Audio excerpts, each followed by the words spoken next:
Hear that? It's SpringFest savings calling your name, only at Lowe's. Right now, get a free Select Ego 56-volt battery when you buy a Select Ego trimmer, blower, or mower. Plus, get your choice of any 2 bags of Miracle-Gro organic soil mix for only $16. Shop these can't-miss deals in-store or online today. Lowe's, we help, you save. Valid through 4/2. Selection varies by location. While supplies last. Excludes Hawaii.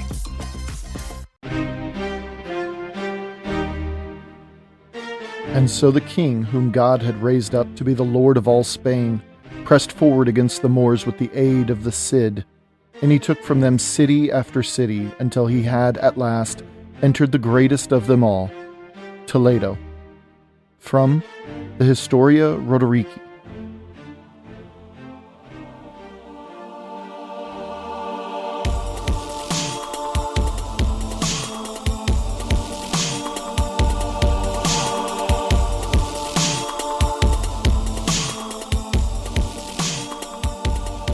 Welcome to Fortune's Wheel Podcast, a podcast that explores the infinitely fascinating and oft overlooked high and late Middle Ages. I'm Jonathan, your host, and what you can expect to hear on this show is a story of our collective Western history, warts and all, unabashedly and unashamed. We are well into Bend 7 of our medieval story. We're crossing the Pyrenees Mountains once again into Iberia to catch up on things there on the eve of the First Crusade. Now, in the last episode, we witnessed the lightning-fast death of the Taifa era in Iberia, not from northern Christian forces per se, but from North African Berber fundamentalists to the south. By 1093, the balance of power in Iberia was shifting dramatically. The Almoravids had crushed the Taifa kings, replacing them with their own strict and highly disciplined rule. Christian rulers who had previously exploited the weaknesses of the Taifas now found themselves facing a far more formidable opponent. Now, before we begin, please consider joining us on Patreon, where you can enjoy more than 20 hours of bonus content as of this recording for as low as just $1 a month.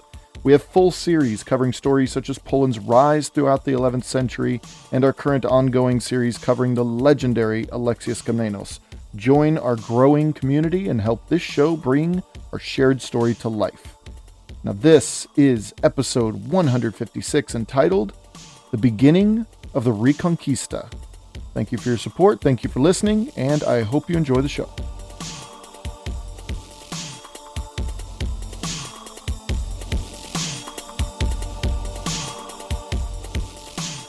By 1093, the Almoravid Conquest of Al-Andalus had accelerated faster than the northern Christian kingdoms, and certainly the remaining Andalusi Taifa kingdoms hadn't anticipated, even in their wildest dreams. The Almoravid juggernaut was consolidating just about all of southern and western Iberia just 3 years into their conquest. It was unprecedented on the peninsula, at least in living or even recent memory. Truly astonishing, the Almoravid War Machine. King Alfonso VI of Leon-Castile was struggling to hold the line, and his authority was quickly waning in the region due to the collapse of his system of tributes coming from taifas that, well, no longer existed. This money funded not only his army, but also subsidized a good portion of the kingdom's overall economy, and without it, the king was scrambling to make his money elsewhere while his people struggled to adjust course as well. Things weren't good in Leon-Castile in the first years of the 1090s, and if the largest Christian kingdom was struggling then, well, the others couldn't have been faring much better. One key remaining Muslim taifa not yet under Almoravid control was Zaragoza, ruled by a man named Al-Musta'in II of the Banu Hud dynasty. If the Christian kingdoms could keep Zaragoza safe, then Zaragoza might be the buffer they needed to take the initial punches of the impending Almoravid push north. What was at stake if Zaragoza fell? If the Almoravids succeeded, then they would have, more or less, full control of the entire Ebro Valley in northeastern Iberia. With the Ebro Valley in Almoravid control, the smaller Barcelona and Aragon, and even Navarre, would be under direct and constant threat, thus alienating Leon and Castile and even Galicia way out west even further. Things were bleak for Christians by the year 1093. Zaragoza and its emir Al-Musta'in were well aware of these stakes as well, and they, without question, preferred Christian rule to the Almoravid fundamentalism fast approaching. Al-Musta'in, he realized he couldn't fight the Almoravids alone, so he turned to King Sancho Ramirez of Aragon and a powerful Catalan lord named Count Ermengol IV of Urgell for an alliance. Now, motivations are interesting. So when Sancho Ramirez of Aragon agreed to assist Zaragoza, it wasn't just with the safety and security of Zaragozans in mind. In fact, I doubt that was the case at all. Primarily, Sancho Ramirez was thinking about his own people and his own borders. Security of Aragon was paramount. And if he had a willing volunteer to stand in front of him while the initial onslaught commenced, well, so be it. The fallen Zaragozans may just buy him enough time to do what he had to do on his end to ensure his own kingdom's survival in the end. Well, that, and he had not-so-secret ambitions to expand his control into that very same Ebro Valley, particularly the city of Huesca, a strategic river town both militarily and economically valuable. Now, as for Count Ermengol IV of Urgell, he had already been granted lands around Lerida and wanted to secure them. So in short, the Christian leaders knew this could very well be their last chance to stop the Almoravid advance in the east. If they failed, Zaragoza and northeastern Iberia would inevitably fall to the hardliner regime led by Yusuf ibn Tashfin, and only a mountain range separated this fundamentalist Islam from the larger Christian continent of Europe. Now remember that old adage, those who ignore history are doomed to repeat it. Well, echoes of Tariq ibn Ziyad back in the year 711 still rang in the ears of those who would listen. This was the year that Berber and Arab Muslims from North Africa swept like a hurricane through the Visigothic kingdom of Hispania and upended the long rule of the Visigoths there. Just 21 years later, Muslims wasted no time and attempted to push deep, and I mean deep, into Christian Europe. And they were met by the ruler of the various Frankish kingdoms, the legendary Charles Martel, at the Battle of Tours in 732, and this resulted in a crucial Christian victory. Now, keep in mind that the battle itself cannot be located exactly today, but we know it took place somewhere in west-central France between the cities of Tours and Poitiers. This was very, very deep into France. But Muslims didn't stop with their defeat at Tours. The 11th century ballad La Chanson de Roland, or the Song of Roland, still kept this time period in mind for Christians. Within a few decades, on August 15th, 788, during the reign of Charlemagne, the Muslim conquerors in Iberia pushed northward into Europe proper again and met a Christian force. And this one was led by Charlemagne himself, and this was the Battle of Roncevaux Pass, where Christians were ultimately defeated. Now, after this battle, Charlemagne resumed his push across the Pyrenees in an effort to reclaim Hispania, or Iberia, in the name of Christianity. He never achieved his ultimate goal, but he was able to push across the north of the peninsula, resulting in generations to come, centuries, of kingdoms we see in the late 11th century fighting the same fight as Christian Charlemagne once did. Now again, with this history fresh in every Christian's mind in the north, things were bleak indeed. If Zaragoza fell, who knows how far Yusuf ibn Tashfin and his Almoravids would push. Now, as for the Christian kingdoms, they had in the last couple of years made some serious moves to fortify their position and their economies.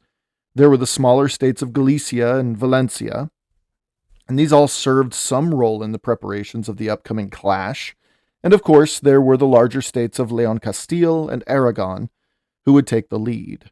Now, here's a quick rundown of these players by the end of 1093, but honestly, we pretty much know about Leon-Castile already, so I'll bypass that one. So as for Navarre, this is where Navarre stood.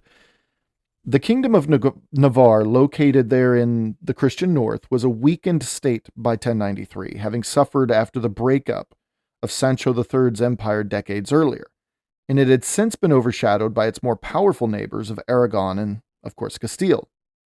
Back in 1076, Aragon annexed it, but even 20 years later, it retained a sense of, autonomy.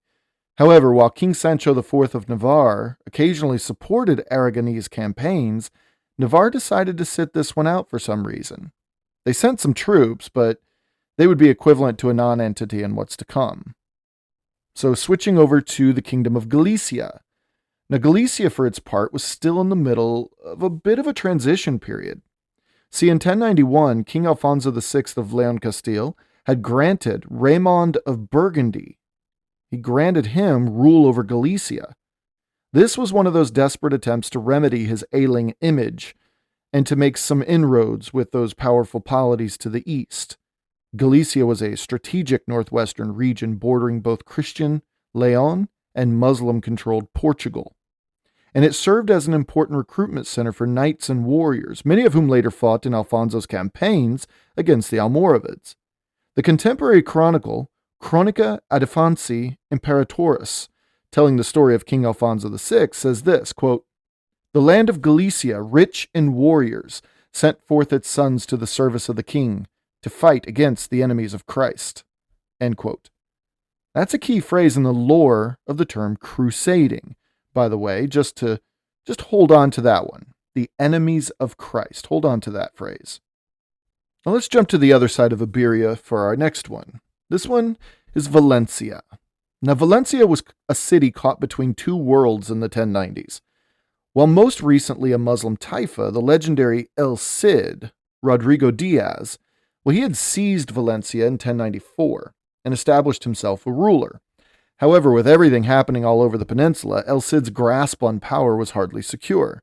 His rule amounted to a quasi-independent warlord state, nominally loyal to King Alfonso VI, but operating largely on its own.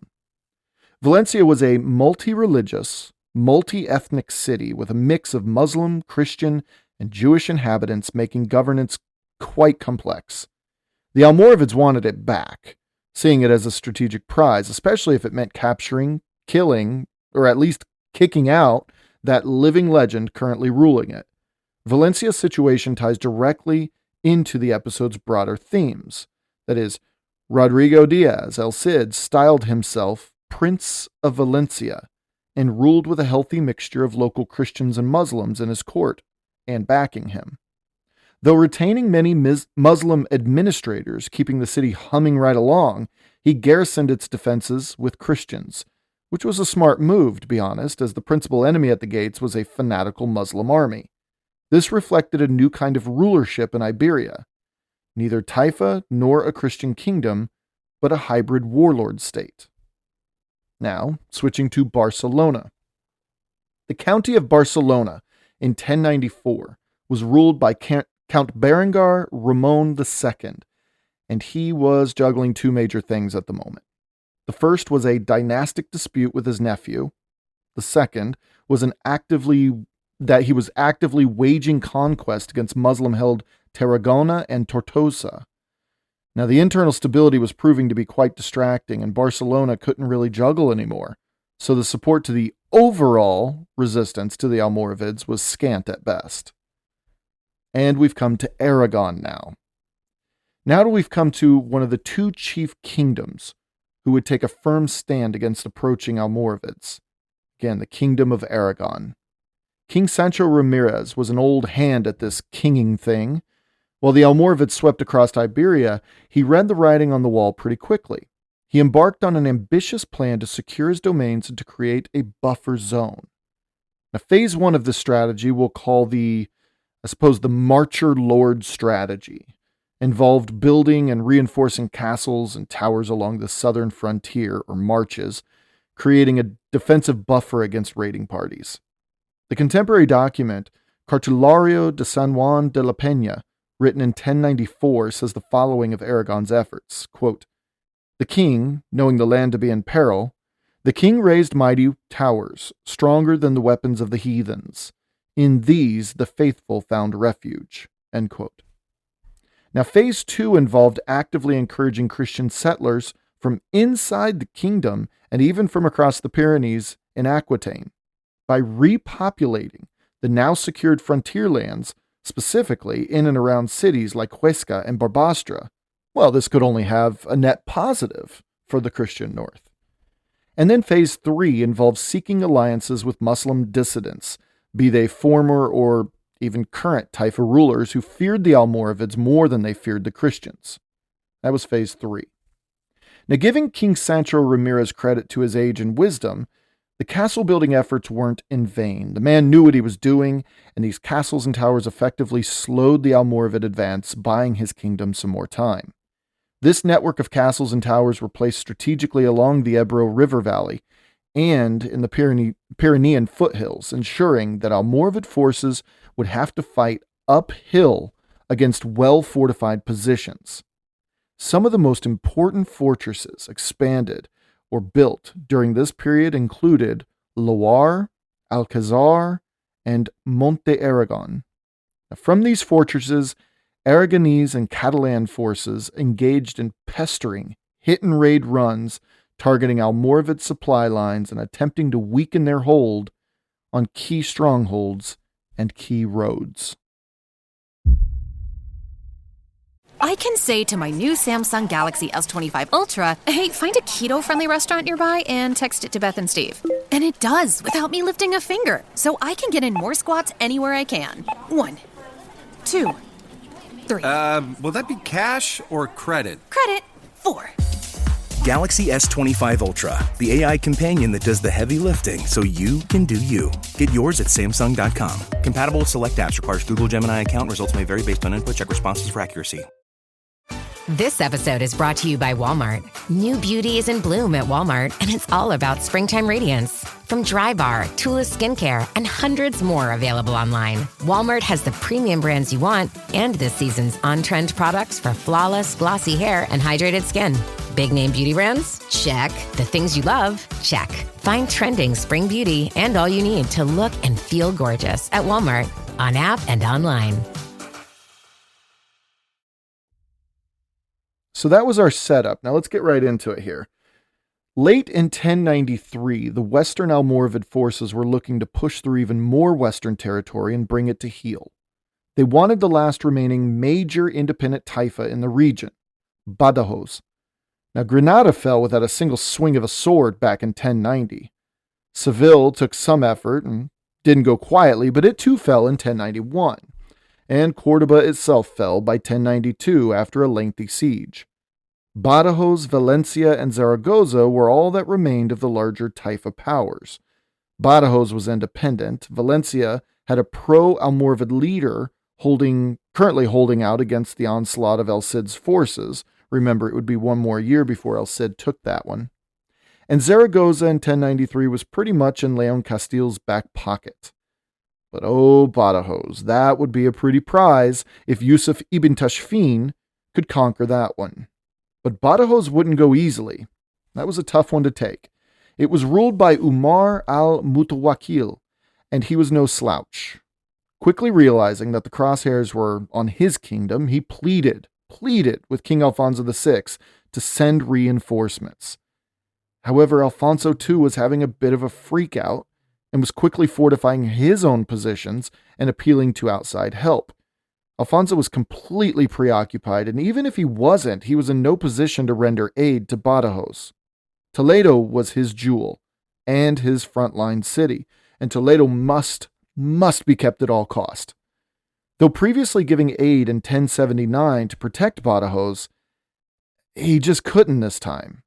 Sagrajas, back in 1096, that devastating defeat to the Almoravids, it was enough to shake Alfonso to his core. He simply could not spare troops, leaving Badajoz more or less defenseless. Now, by the spring of 1094, a man named Sir Ibn Abu Bakr laid siege to Badajoz. Unlike Seville, who valiantly resisted for months, shockingly, Badajoz fell unnervingly quick.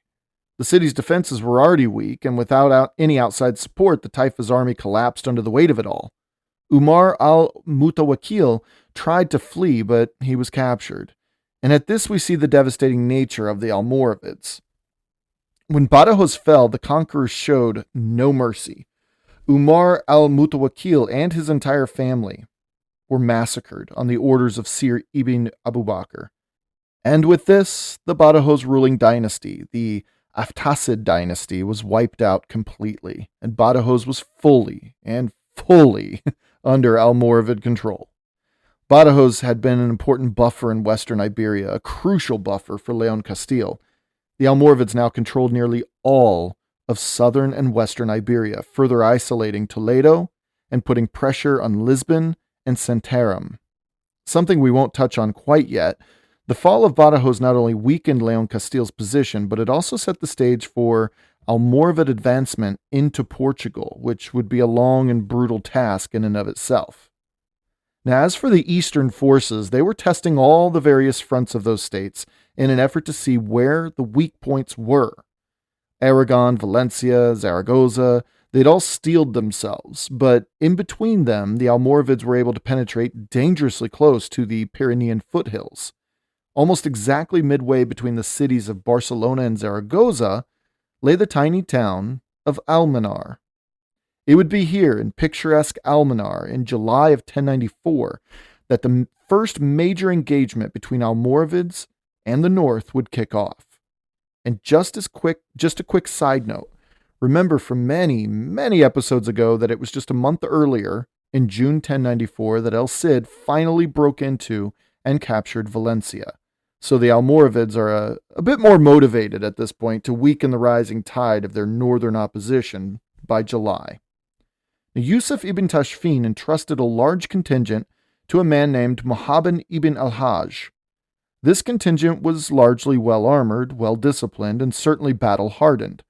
The opposing army consisted of Knights of Aragon led by Sancho Ramirez, Catalan infantry led by Count Ermengol IV, and Zaragozan Muslim cavalry led by Al-Musta'in II, both sides numbered in the low thousands.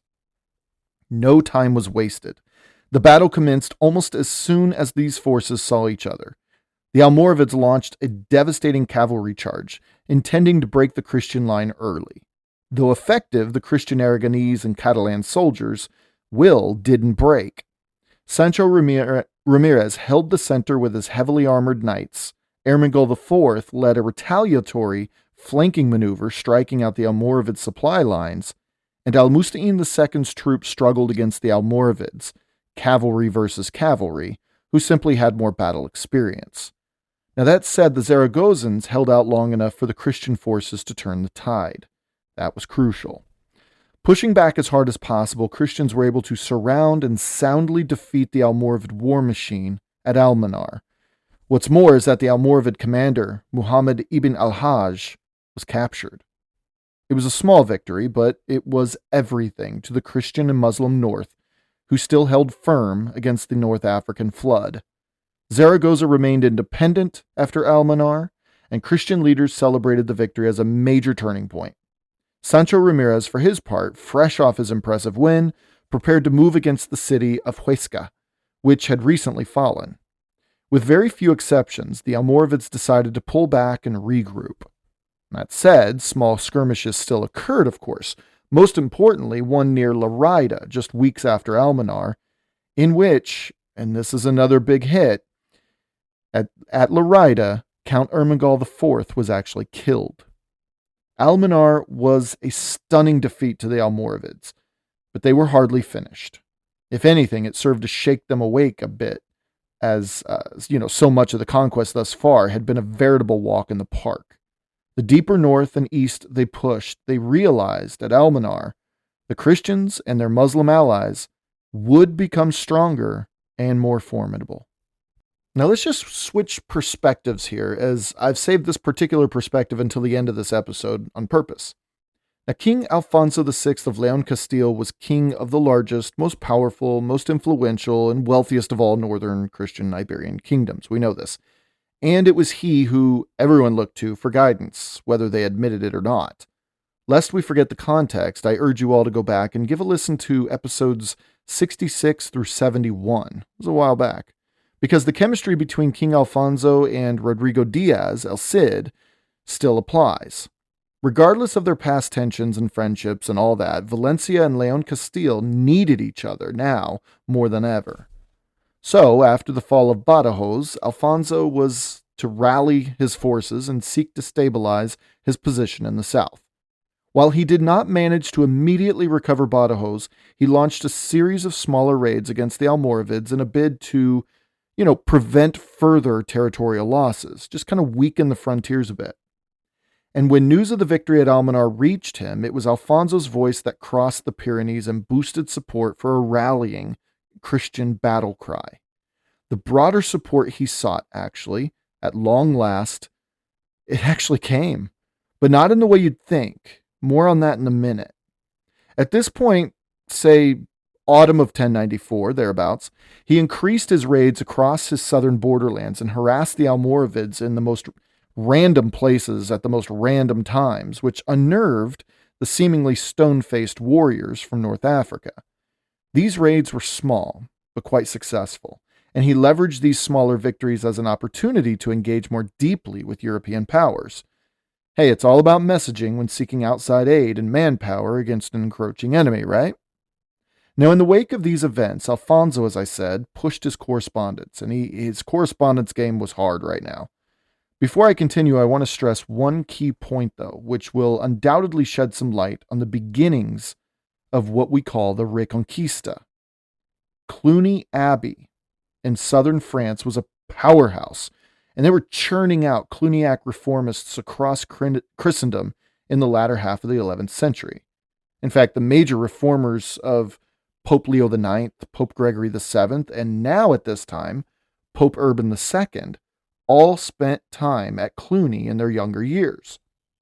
But Cluny had a quiet but still major impact on another region over the last century as well, Christian Iberia. Cluniac monks poured by dozens yearly for decades into Iberian churches and monasteries across the entire north, from Barcelona to Galicia. And this was no accident either. Iberian Christian kings throughout the century had invited and even incentivized folks from Cluny to come and establish themselves in order to counter Islam and even Judaism, which had overtaken the peninsula by and large. So by the Almoravid conquest of the 1090s, Cluniac priests filled, and I mean filled, the churches across northern Iberia in such numbers that one could be forgiven for mistaking Christian Iberia as a Cluniac colony. So why do I mention this? Well, during the early 1090s, as I've said a few times already, Alfonso was in a letter-writing frenzy. And it wasn't just to Cluny and other Cluny-supporting secular rulers in southern France. He was also writing to the Cluniac and Gregorian reformist Bishop of Rome, Pope Urban II. Given that the Almoravids were fueled by a zealous fundamentalist flavor of Sunni Islam, these correspondences invariably were styled as a very Christian versus Muslim contest, at least in the eyes of those outside of Iberia. Those inside knew it was far, far more nuanced than that. But if that's what sells newspapers, then Alfonso was all too willing to feed into it all. After Almonar and his small victories along the southern border in 1094, Alfonso was even more eager to engage with the Pope. But Urban II wasn't in Rome by late 1094, which was curious. Tracking him down moving north toward France, Alfonso sought support for the efforts being courageously waged by Christians against, again, that phrase, the enemies of Christ. What he needed was papal recognition of his efforts, which would effectively turn the stoplight a bright green for Christian knights from all over Christendom to come to Iberia to fight back against the Muslim horde moving north. Such a spiritual endorsement would be a boon to all Christian nations, fighting the good fight, as they would have said. It would also publicize far and wide a repaired image that took a serious international drubbing after Sagrajas in 1086. To restructure this war in a religious context was just what Iberia needed. Alfonso, in a way, was reformed after Almonar, and he was, through masterful diplomacy with ecclesiastical and secular rulers alike, he was the new face of the Reconquista, though in time the legend of El Cid would eclipse him in this role. Despite the challenges he faced, Alfonso's diplomatic moves reflected his desire to position himself as a leading figure in the Christian struggle against Islam in Iberia. And Pope Urban II, he did take notice. just when Alfonso was anticipating the securing of the Pope's official recognition and declaration that he, the King of Leon-Castile, was leading a holy war in Iberia, just when that was about to happen, news came of Urban preaching throughout France with a message of just that: holy war. However, the focus of his preaching wasn't Iberia. It was somewhere in the exact opposite direction of where he longed for it to be. We certainly will not abandon this storyline as the Reconquista was just kicking off, but I hope it sheds some light on what this little pocket of Christendom was going through on the eve of the First Crusade. Until next time.